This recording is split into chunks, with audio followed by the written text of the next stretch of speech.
Relire le monde au travers des écrits des diplomates. Après la reconnaissance de la Chine populaire par la France au début de 1963, le voyage que fit en Chine André Malraux au cours de l'été 1965 représente une étape capitale dans le rétablissement des relations entre les deux pays. Ministre de la Culture du général de Gaulle, André Malraux avait déjà effectué pour le compte de celui-ci un certain nombre de missions diplomatiques de grande envergure, dans lesquelles la personnalité de l'envoyé comptait sûrement autant que ce qu'il avait à dire à ses interlocuteurs. Entrevue d'André Malraux avec le président Mao Tse-tung le 3 août 1965 au Palais du Peuple à Pékin. Vous avez voyagé, n'est-ce pas? Vous êtes allé à Yan'an? Oui, j'ai vu Yan'an grâce à Monsieur Chen Yi. En voyant les grottes où vous avez vécu pendant plus de 10 ans, en réfléchissant sur le caractère d'austérité de Chen Xi, on comprend pourquoi la révolution chinoise a réussi. Ceux qui sont faibles au commencement finissent par vaincre les puissants. C'est une règle. J'ai vu cela dans le maquis. Moi aussi, j'ai commandé un maquis dans le centre de la France. À la fin du XVIIIe siècle, en France, le peuple a renversé la royauté, parce qu'un peuple révolutionnaire est plus fort. Les faibles renversent les forts. Les soldats de l'an 2, qui ne s'étaient jamais battus, sont devenus les soldats de Napoléon. N'en a-t-il pas été un peu de même en Chine, où personne n'avait réussi avant vous une révolution paysanne? Comment avez-vous pu faire de ces paysans qui ne savaient pas utiliser un fusil des soldats? Comment avez-vous fait pour créer cet esprit de courage chez les paysans? La chose a été très facile. Nous étions tous sur un pied d'égalité. Nous mangions tous de même façon, nous n'avions pas le sentiment qu'il existait au-dessus de nous une classe privilégiée. Nous avons fait le travail par étapes. Nous avons étudié les rapports de classe. On a procédé à la confiscation des grandes propriétés. D'abord à la réforme agraire. Oui, mais aussi et avant tout à la mise en application d'une politique démocratique. Il a fallu savoir faire la guerre. On peut être vaincu de temps en temps, mais pas constamment. Autrement, personne ne veut vous obéir. Il est inévitable qu'on perde de temps en temps, mais il faut avoir moins de défaites que de victoires. Vous avez été habitué à la défaite. Nous avons connu de grandes défaites. Nous avons dû abandonner toute la Chine du Sud. Le souvenir de l'armée rouge est resté cependant. Au nord, nous avons établi des bases d'appui, développé le parti, organisé les masses et élargi les territoires libérés jusqu'à Pékin, jusqu'à Xinnan. Une autre chose a été l'expérience que nous avons faite de la bourgeoisie nationale, des intellectuels, de toutes les forces non réactionnaires qui avaient collaboré en un front unique dans la résistance au Japon, au contraire de la grande bourgeoisie de Chiang Kai-shek. S'il n'y avait pas eu d'offensive, nous n'aurions pas attaqué. Pourquoi vous a-t-on attaqué? On a cru pouvoir nous liquider. On a aussi cru le Parti communiste faible. Oui, on l'a cru faible. Nos bases n'englobaient qu'un cinquième de la population. Contre notre armée d'1 million de combattants, Chiang Kai-shek alignait 4 millions d'hommes. Il avait l'appui des États-Unis. Nous étions obligés de nous disperser, nous n'étions pas aidés. Chiang Kai-shek croyait dans les villes. Oui, et à l'aide extérieure, tandis que nous faisions fond sur la population rurale, plus nombreuse. Je me souviens d'une conversation avec Gorky. Celui-ci disait que le grand problème du Parti communiste chinois était qu'il n'y avait pas de ville et aurait de grandes difficultés à s'en emparer. Il vous a répondu comme ça. Gorky ne connaissait pas la situation en Chine. Il disait que les paysans sont partout les mêmes. Mais la situation en Chine était différente. Aujourd'hui, la Chine redevient la grande Chine. Elle a été le premier pays technique pendant des siècles, puis la suprématie est passée à l'Europe. Maintenant, la Chine redevient un pays moderne et va redevenir la Chine. Que désire le président Mao? Refaire une Chine complètement chinoise? Il faudra du temps, plusieurs dizaines d'années. Il faudra également des amis. Si nous pouvons avoir des contacts, c'est le début des relations amicales. Il y a diverses sortes d'amis, vous en êtes une. Pour nous, les États-Unis sont l'impérialisme américain. Les Britanniques ont une double face. Votre tournure d'esprit, à vous, Français, est meilleure que la nôtre envers les Américains. Depuis le général de Gaulle, la position de la France est bien définie en matière de décolonisation. Nous avons émancipé tous nos territoires d'Afrique et aujourd'hui nous dépensons 800 millions par jour pour l'Algérie. Il y a un point commun entre la Chine et la France.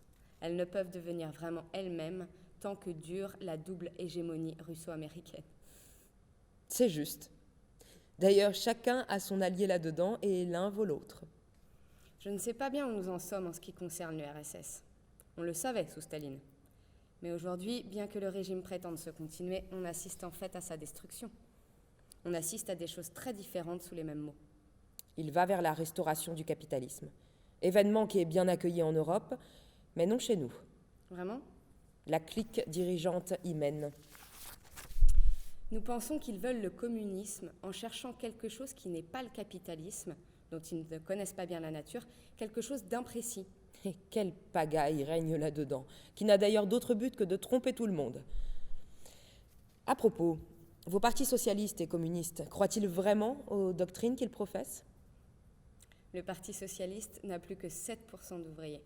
Quoiqu'il demeure puissant par l'action syndicale, il est devenu un parti de fonctionnaires, d'intellectuels, de vignerons, dans le cas du Midi. Quant au Parti communiste, il est moins paysan que prolétarien et intellectuel. De sentiment, il est du côté de la Chine, mais dans le domaine des matières premières, si l'on peut dire, il faut être du côté de l'URSS. En tant que parti, il est contre nous. Pas les intellectuels et les ouvriers pris isolément. Un parti peut changer. Les mencheviks, Plekhanov, étaient autrefois marxistes et se reposaient sur Lénine. Puis ils se coupèrent des masses et finirent par rendre les armes contre les bolcheviks. Ensuite, il y eut d'autres changements parmi ces derniers.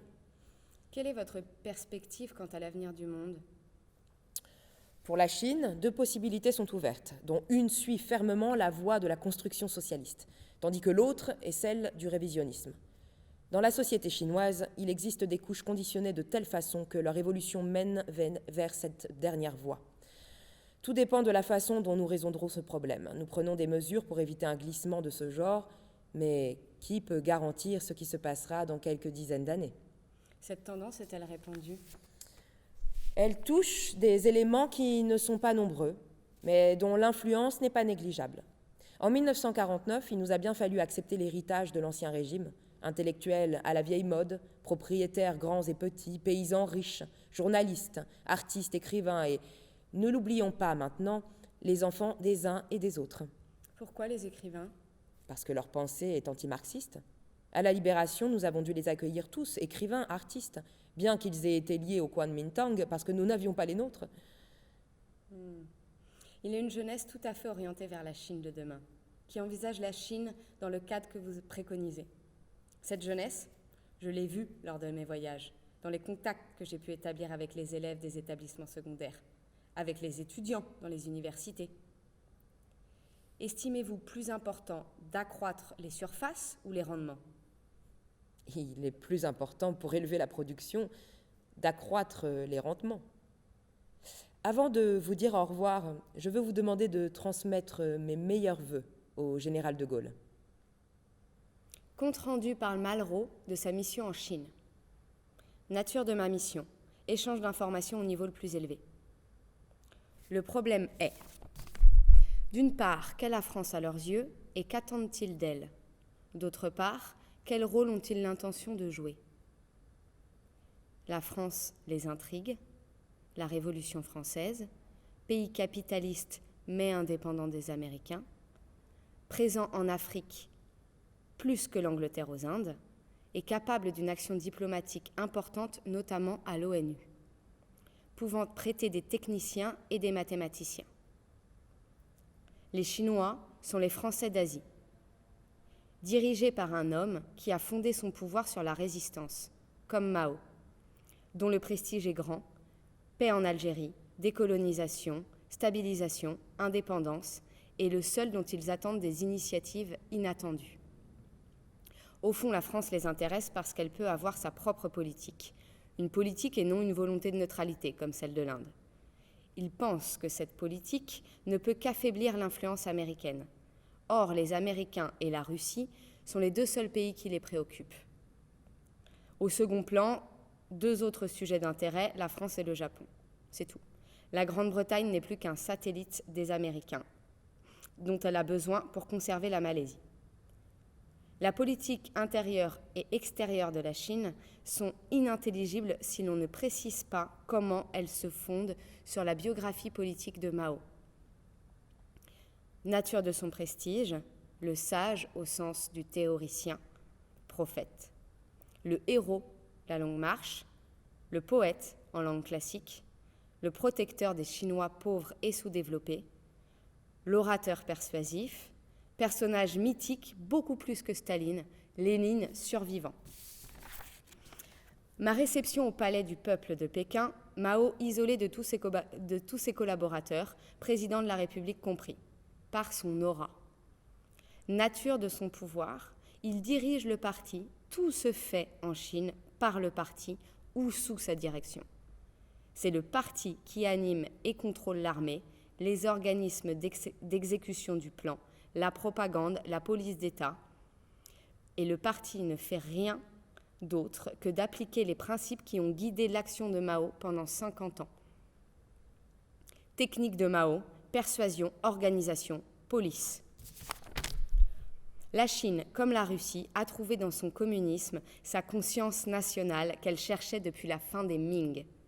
Une politique intérieure qui n'est autre qu'une organisation de travail pour la création d'une nouvelle Chine.